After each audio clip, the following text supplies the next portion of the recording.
Here we go. War Machine, episode 25. Let's wrap up this mechanical work, build up some body mounts, get this cab back on. Here you go. All right, so got the turbo back. Took it over to his place. Apparently, there was a bolt missing in between the turbo and the compressor housing that he saw when he was looking at it on the motor. I didn't see it because I wasn't looking for no bolt to be missing. But he had some, and he went ahead and just replaced all of them. And apparently, the wheel that we did in the turbo was put a Wicked wheel inside it. Have no idea what that's for, but he said it's better than what was in there, and it was pretty cheap. So we went ahead and did it because I got the turbo off, and why not, right? So got all my O-rings and plugs and what else? Glow plugs, everything ready to go in. So now I'm going to commence to doing that. I'm going to start with the going over with like some brake clean and stuff like that to just kind of clean the oil out of the base of the head and out of the big section of the head where the high pressure oil goes. Clean all that out. That way I don't get any oil interference whenever I'm putting the new plugs and all that in. I'm just going to let all that stuff drain down to the oil pan because it doesn't matter because I'm going to drain all the oil out of it, put a fresh filter on it, and fill it full of AMSOIL. So it can run AMSOIL for the rest of its life because everybody says that's the best stuff to run. So, right? Run the best. So I'm going to get going on this. Here we go.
All right, now I don't know how well you can see this little joker. All right, see that guy? Well, let me show you this one actually. That is one of the two plugs that goes into this high pressure fuel rail. You got one here, one here. I bought new ones and new O-rings from Ford because, well, my buddy told me to, and yet again, I trust his word. These little dudes are really, really soft, and then getting them out on the other side, I had to hammer a damn Torx bit in it to get it out because it just stripped out. He said that's a common thing, no big deal. You have to hit them. Basically, what you do is you take and you put the Allen head in it, because it actually takes an Allen head. You put a 1/8 Allen head in it with an extension so you can get out here, and you beat the extension with a hammer 4 or 5 times. Really, if you have an impact driver, that works best. But if you don't have an impact driver, you just make do with what you got. and that'll kind of jar them loose. That's how I had to get mine out. So I got new ones from Ford, new rail rings. Gonna stick these guys in now.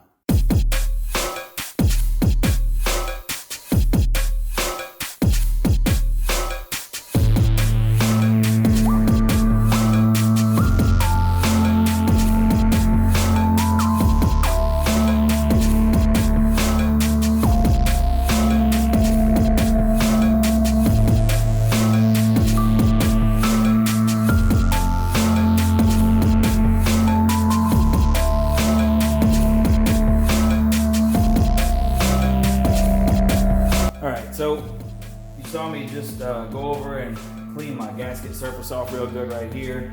Kind of scuffed it, make sure there's no debris, wiped it with some carbon choke cleaner. Now I'm gonna get my gasket. The gasket came off fine, no problems. So I'm gonna go ahead and I'm gonna clean that thing up. And I'm gonna put my new wiring kit on here, put that on and button this back up.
Okay, so there we have it, finished product. We got 4 new injectors, 4 new glow plugs, 1 new wiring kit, 1 old valve cover gasket. I don't know if you can see in that video, but that's where the glow plug is, way down in that hole. That is going to be that little guy right down in there. And those wires are mega stiff and are a real pain in the ass to try to bend. And then I had to figure out this clip right here. That guy was kind of, I don't know, it just seemed weird at first. I couldn't really figure out how to make it snap. It seemed really loose, but then once I actually clicked it in place, it went really well. So had a little bit of trouble, as you could tell, with these little like oil deals right here. I think oil shoots in this side and drops in over top of the, like around the injector, I guess. I don't know why it's like the head of the bolt was hitting the side of this injector just a little bit. I don't know if this solenoid is just a little bit bigger than stock or what. I mean, they went right in, not a problem, but that one in particular just was a little bit extra draggy, like it was going at an angle or something like that. I don't know. But it is all together. So next step now is to button up the valve cover and kind of put the brackets and stuff back together.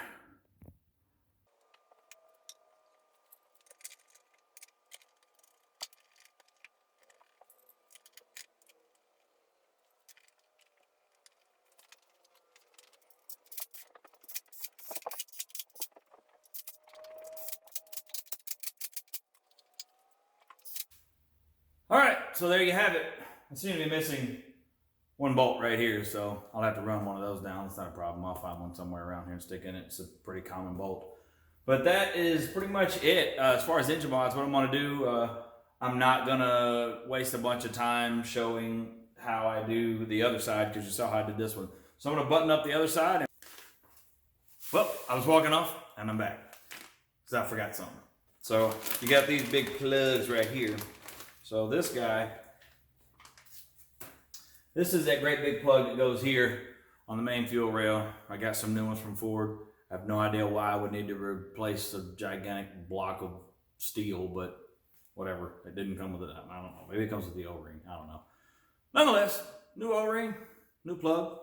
And I've also got the new one to go on the fuel side right here.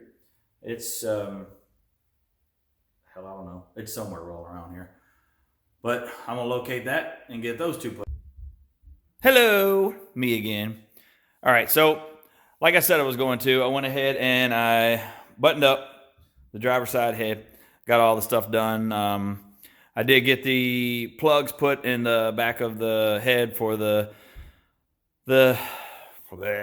fuel and for the high pressure oil side. I went ahead, wrapped up the injectors, glow plugs. What else? I did something else in there. Oh, the little, I don't know, they're like divert oil from, I don't know.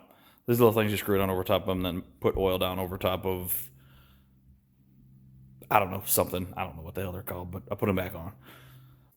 That'd be all the performance stuff will be done. The only other thing we're going to do to the motor is we're going to, I've got to put this engine-driven compressor on, but I can't do that until we get it in the truck and get the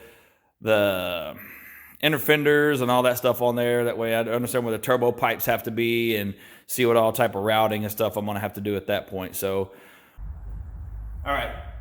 So now we got all the engine stuff done and driveline stuff done for right now. The next step is to go ahead and get these body mounts all boxed in. I got to box in this back side. That way, once I get these boxed in and get them all final welded in, then I can finally set the cab back on top of the frame permanently, which is super exciting for me because I can't work on that damn thing on that lift. Leaning in and out of there is killing my back. Okay, so got some 3/16 plate, which is about right for this. I could have used 1/4 inch, but 3/16 was handy. And let's be real, if you rip a 1/4 inch body mount off of the frame, odds are good you ain't worried about the truck no more at that point. So nonetheless, I went ahead and made me a piece of cardboard, traced this out, transferred it onto my plate, kind of rough cut it out with plasma cutter. So what was next up was I laid it in here against the against this mount. I traced the inside of it to kind of give me a good idea for where I was at thickness wise and everything. I'm not sure if you can see that.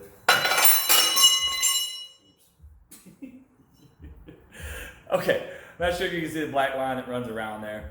Basically, I came back above that about, I don't know, less than 1/4 of an inch, probably 1/8 of an inch or so. I'm going to clean this up with a grinder. That way, when I come back, hopefully I've got a nice little beveled edge there. I can just lay a weld inside that edge and burn it all in, burn the mount in, and we'll be able to finish these things up. So I'm going to get over here and get doing some grinding and clean this up.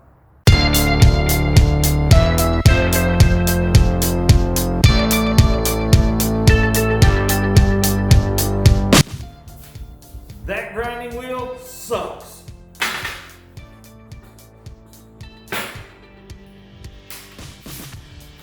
New plan.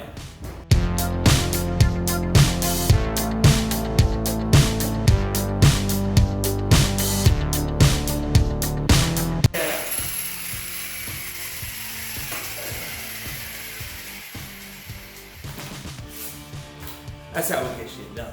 All right, so got my piece all whittled out, just all that, so a little bit moist where I was just where I had to cool it down here. So let's sit up here and see how we fit. Oh yeah. Yeah, we in good shape right there. Throw a couple tacks on it, hold it in place, we'll be ready to burn this whole thing in here.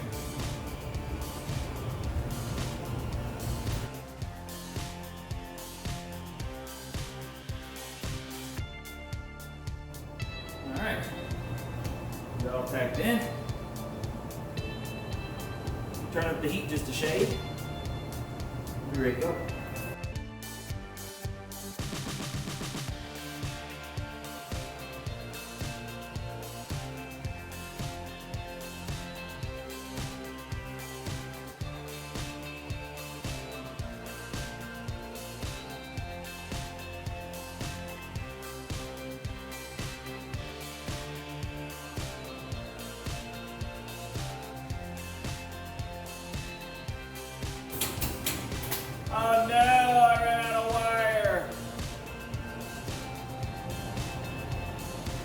That sucks. Alright, well, got me some more wire, got it loaded up. It's a day or two later. So, gonna finish welding this guy up now. Gonna have to do a little light grinding, just kind of clean up a little bit. I don't do a whole lot of grinding when I weld on frames and things like that because I don't want to cut loose any of the strings. I just might kind of knock the edge of the weld off. It's got a little sharp edge or something like that, you know. Then I'll knock those welds off just a little bit. Then probably dust a little etch all over this whole area. A little bit of undercoating over top of that. And then that'll be a wrap. We'll be ready to put a cab on. So let's get to welding.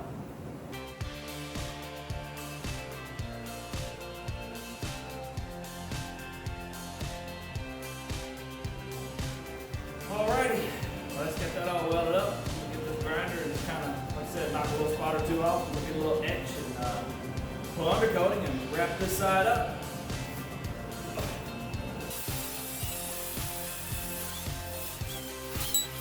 I knew GM had this stuff that turns into sludge whenever you try to wipe it off. This is the first time I really noticed it on a Ford frame before. It's also really hot right now, but whatever. Comes out pretty easy. A little carbon choke.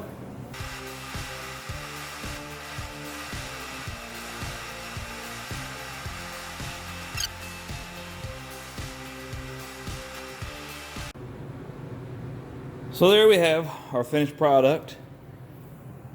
All boxed in, etched, undercoated. Now, I like to use Sim undercoating because it actually lays out nice, gives a decent little texture, and it actually dries.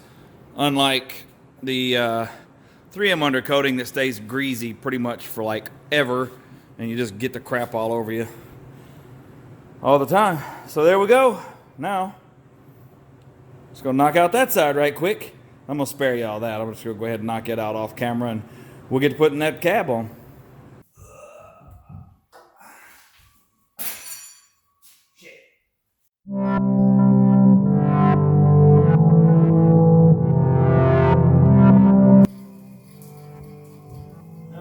Hopefully, in theory, this will roll right back in where it's supposed to be. We'll see how that works out.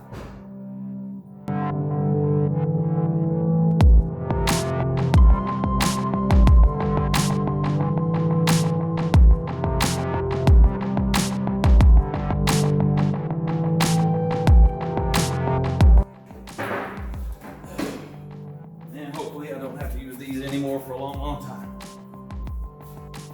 There you have it. Body on there, motors together. Look at that, man. 77 cab on a 2000 chassis. That 7.3's in there looking just devastatingly nasty. I am mega excited. We'll pull this thing forward just a little bit now, clean up the area behind it because I'm gonna be pushing it right back there so I can do some work on it. So sit tight for a second. Let's do some housekeeping. So here it is. Momentous occasion. This is a very huge moment for me. It probably won't seem like a lot for you because if you've just been watching long, it's, you know, minutes and minutes go by. But for me, I'm just shy of a year on this project, and there it is. She's sitting there. The firewall is done. The floor is completely done. The underside of this thing is done. It's got a good wet coat of POR 15 on the inside of the cab, the firewall, the inside of the floor, the underside of the floor. She's sound deadened. The dash has been fitted. I've just got to stick it back in there and finish up the ends on it so I can final mount it in. I've got all the carbon stuff to go on the inside. The engine modifications are all done, squared away. The exhaust is on it. So finally the bolts are in the cab for the last time. It's not locked down because once I put the front end on it, I may have to kind of shimmy things around a little bit to get everything squared up. But for the most part, that is the hardest part of this job is complete. It took a long time because I don't have a lot of time to work. I don't have days and weeks on end that I can just go and just work on this because, like I said before, I have a full-time job and a family. But this has been something that's been in my mind for a long time, and I'm so excited that it's to this point. It's been a real pain in my ass, really. It was so much more work than I thought it was going to be. but I'm super proud of how it's turned out so far. I hope you like it. I hope you're going to hang in there and watch me finish this thing out. I am more motivated now than ever. There's been a few dark days when I wasn't sure if I was going to hang in there and finish it, but like the guy says, a B is for Bill, man. You just got to finish. You got to push through on those dark days. And getting it to this point, I know there's no stopping it now. Getting to the fun stuff now, I'm really close to putting my wheels on. I promised myself I wouldn't do it until it was time.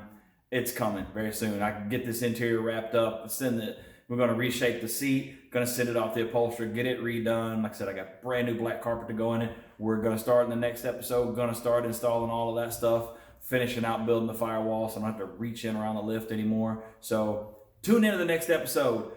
Hit the subscribe button. Throw me a like. Throw me a comment. Let me know how badass you think this thing is. I am super proud. Stay with me. It's just going to get better from here. Thank you.